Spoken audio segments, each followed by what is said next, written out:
Watauga Arts Council with your host, Cherry Johnson, serving arts in Watauga County for more than 30 years. Hi, I'm Cherry Johnson with Watauga County Arts Council, and we've got something coming up very soon around the corner that you do not want to miss.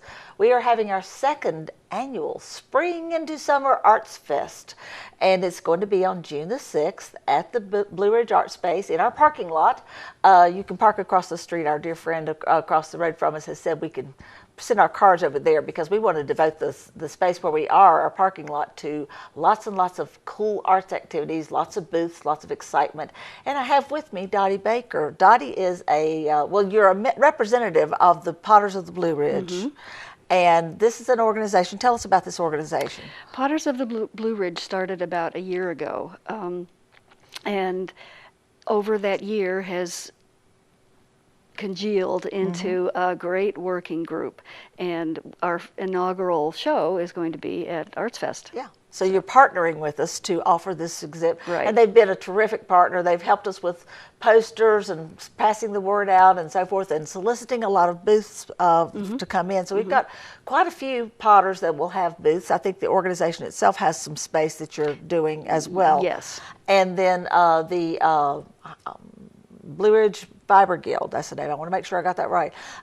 They also will have a booth. There's some fiber artists as well. They're not taking as big of a role, but they are kind of setting up an area. There'll be an area for children's activities where your kids can do some art of some sort or other and enjoy that. There'll also be different types of artists. I know we've got jewelry artists and just a big variety of things going on during that time, perhaps some storytelling. And from our front porch, we're going to have music going all day long. So this is Saturday, June the 6th. It actually starts at 10 and goes till 4. The music starts at 11 and goes till 4. And we'll also have a silent auction.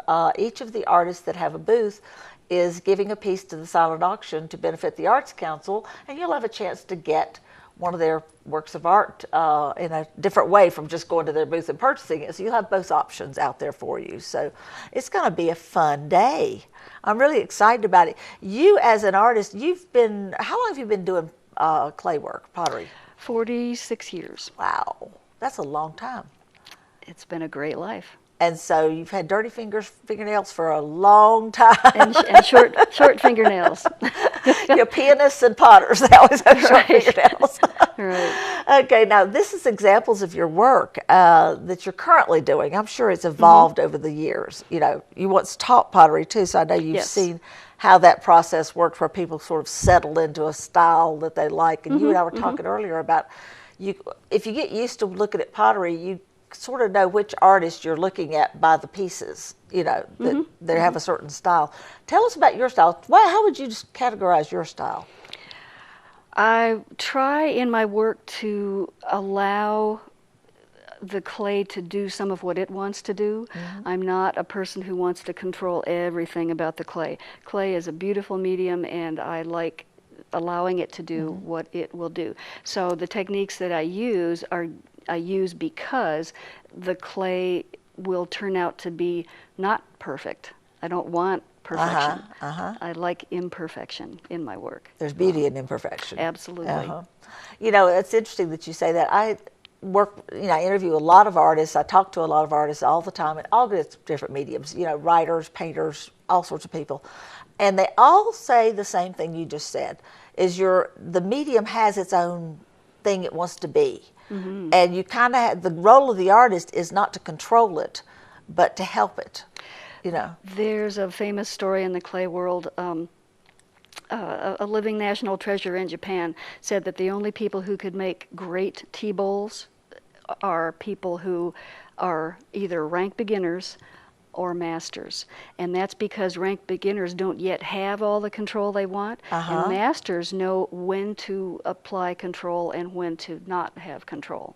Interesting. Yeah. I hear we have a guy with the art space that makes sculpture out of rocks, and he'll tell me this rock needs to be, I see this rock and it needs to be this, And it's not that he says, I'm going to find a rock shape just like this so I can put it on this sculpture to be this thing, Right. And so you're kind of doing the same thing. You're saying this needs to be.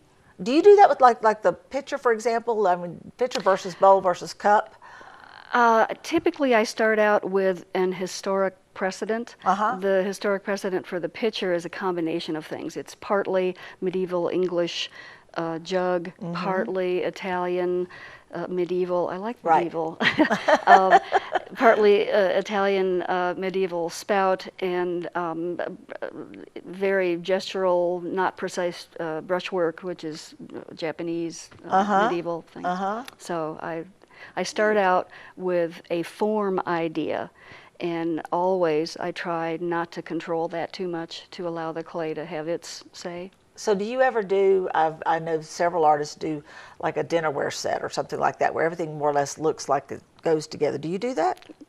When I first started in clay 46 years ago, I said, I'm going to make a dinnerware set, and I haven't made a whole one yet. Because you just hadn't found those blobs of clay that wanted to be I've together. made all the parts, but I've never put it together. That's interesting. And I wonder if we had 2 or 3 potters sitting here, they would all have a different perspective, I'm sure, on that. Absolutely, sure. And so it's unique to you as an individual, you know, how you do your approach your work and do that. But I do think as a whole, artists are very open to the medium, you know, and it's best to be that way. Otherwise, you're going to be sadly disappointed. Now, is it form? Is it glazes? What is it that's the most exciting part of the clay process for you? For me, actually working in the wet clay and doing the forming of the object is the part I love best. I make my own glazes, and some of the glazes here I've actually formulated myself. So that part is important, but the part I love is getting your fingers in there. Because I've noticed that among your pots that you have, or things that you have out here in front of us, they're not all pots, that you have a similarity of style in terms of your glazing. You have obviously similar colors, but one thing I really was struck by was the berry effect and the vine effect that you've got going on some of these pieces. You know, I've not seen that before. That's a nice look. Is that a signature for you? It's a phase that I went through for the last 5 years. I'm sort of heading out of that now. I like that color combination. I've always loved the red-green color combination. Yeah, and I live in southern Ashe County, so vines and berries are all around. And I like the fact that your berries sort of protrude just a little bit. Yeah, that's Is that the clay or the glaze? That's the glaze. Okay. Yeah. Now, on this big picture here, now you've got these, I think Jonathan Roten said it looked like a gourd to him because it has those protrusions up and down, you know. Are those a clay or a glaze situation? Both. I've made that piece and then I put the white slip on it. I'm sorry, I made the piece, I applied the little protrusions. And then I put slip over it. And those I lifted from a medieval English picture. Neat, neat. And then you've got several textures going on that same piece, because I noticed the bottom has the stripes and so forth. So you like to play with textures and with... I do, very much. I work in oxidation now, and oxidation can be very uniform and boring, and I want depth in there. So I use translucent glazes, and I put textures underneath translucent glazes. And that brings me to something that for years I have talked about, the fact that the arts encompass all kinds of other disciplines that people don't necessarily think about. And glazing, for example, is a lot to do with chemistry and math. Absolutely, absolutely, yep. And so were you a chemistry and math fan when you were growing up? No.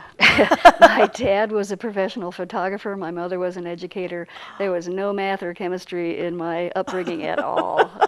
So how hard was it to get into that with the glazing and learning that process? If you're motivated, nothing is hard to learn. I know, I mean, unless I wanted to do pottery that had no glaze surface at all, which wouldn't be very useful, then I needed to learn about glazes, so I learned. Yeah, but you don't just buy a glaze and apply it. You start playing with the formulas and the...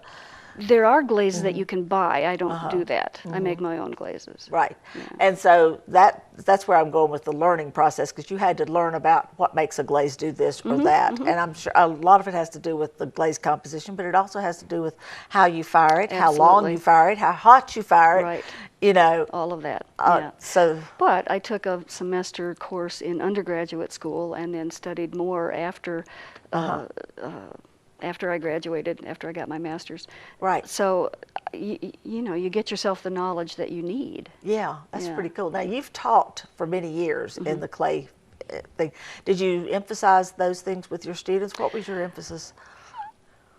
It depends on the course I was teaching. If I was teaching a ceramics 1 course, the emphasis was to put this fabulous material in front of people and allow them to discover what they could do with it. Right. So my course structure was all about introducing people to clay and doing that Techniques in a positive way, so that they could see something of their own expression come through almost immediately. Right. I also taught glaze chemistry.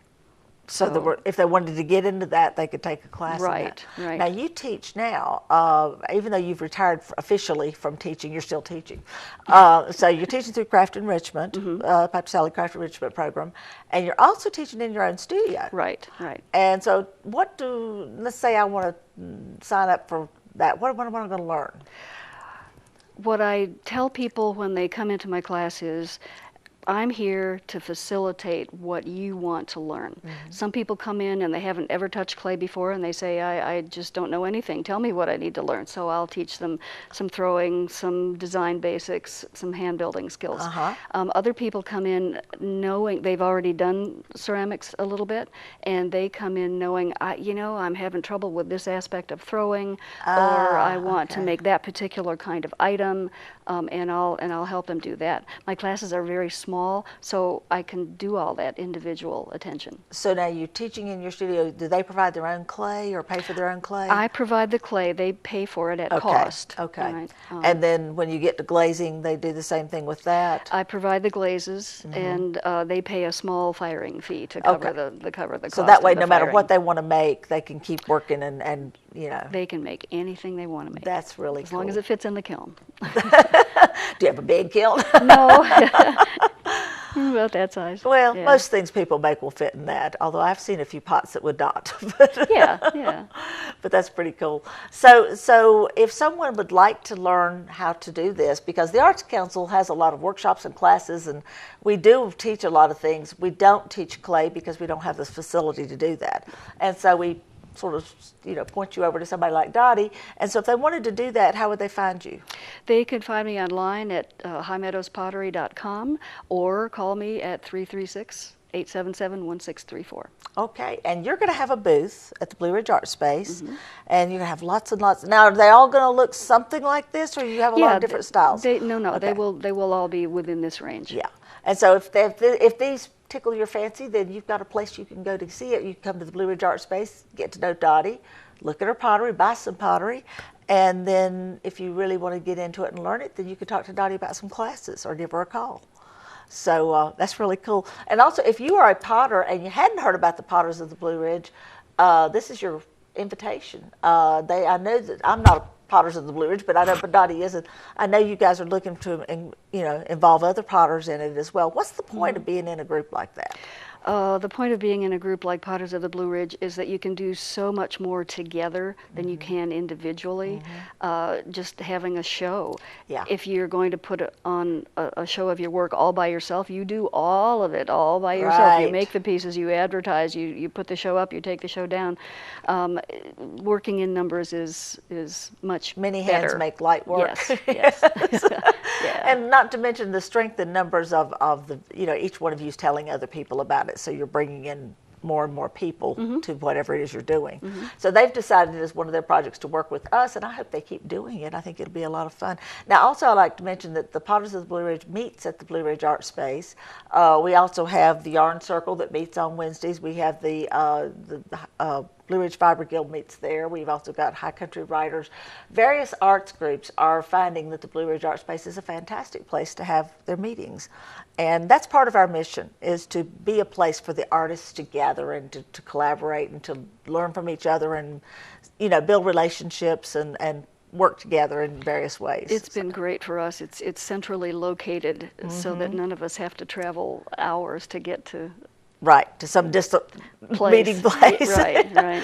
And so if you're part of an arts organization, we're inviting you to check out with us and see if there's a possibility of you meeting at our space. We've also had theater groups that have done auditions there. So, it's a big variety of things that can happen in that space. It's a pretty flexible space, and we really enjoy having our artist friends with us. So It's been great. it makes it so much fun, So we are hoping you're getting involved. And do you know where the Blue Ridge Art Space is? If you don't, well, it's really kind of simple. You're at the corner of Chatelaine and State Farm Road. Now, if you're not familiar with that intersection, you turn at Five Guys, go Chatelaine beyond Bryan Estates, beyond the old Chatelaine plant, and then right before you get to the red light at State Farm Road, there we are on your left, and you know you got the right building because there's little blue people on the front porch.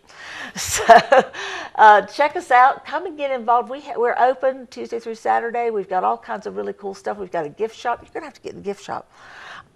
We've got artists that have their work available through the gift shop, about 70 local artists that have their work in there. We have regular gallery exhibits, and we have lots of workshops and classes and things you can get involved in. It's a community arts center, and it's a place where the community needs to come. So make sure you come by and check us out. Check our website also, watauga-arts.org, for information about all of this and much more. Watauga Arts Council with your host, Cherry Johnson, serving arts in Watauga County for more than 30 years.